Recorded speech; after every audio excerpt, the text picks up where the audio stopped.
Hey people, welcome to the leadership series day 4. இன்னைக்கு how leaders are becoming and how leaders are being strong. Yes. ஒரு 3 விஷயம் நான் follow பண்ணேன் to be strong and to become a leader. Yes, but it took me some years to found what is stopping me to what I want to become and where I want to go. இது எல்லாத்தையும் தடுத்தது என்னன்னு பார்த்தீங்கன்னா என்னோட mind செட்டும் என்னோட லேசினஸும் தான். இதை over come பண்ணுறதுக்கு நான் ஒரு 3 விஷயம் ஃபாலோ பண்ணேன். The first one is develop my mind set. Yes, என்னோட மைண்ட் செட் தான் என்ன தடுக்குது, என்னோட லேசினஸ் தான் தடுக்குது ஆரம்பிச்சதுக்கப்புறம் சின்ன சின்ன விஷயங்கள்லாம் ஸ்டார்ட் பண்ண ஆரம்பிச்சு தென் ஐ ஃபவுண்ட் இட். இதுக்கப்புறம் இந்த விஷயங்கள் கோ த்ரூ பண்ண ஆரம்பித்தோன்னா will become a success. The second thing is commitment. Yes, whatever I take I have been committed.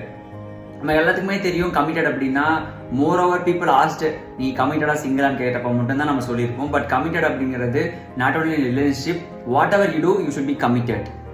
அப்புறம் last one is motivation and positive mind set. Yes, motivation அப்படிங்கிறது fake, மற்றவங்களால நமக்கு கொடுக்க முடியாது.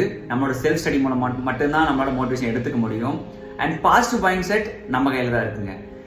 இங்கே நிறைய பேர் நம்மள டிமோட்டிவேட் பண்ண இருப்பாங்க, ஆர் கிரிட்டிசம் பண்ண இருப்பாங்க. பட் நம்மளோட பாசிட்டிவ் மைண்ட் செட் எதை எடுத்துக்கணும் எதை எடுத்துக்கூடாது நமக்கு சொல்லும். அதை வச்சு நம்மளால செக்ரிகேட் பண்ணிக்க முடியும், நமக்கானதை நம்ம எடுத்துக்க முடியும். இந்த 3 விஷயங்களை ஃபாலோ பண்ணுங்க. You also become a leader. Thank you so much. By.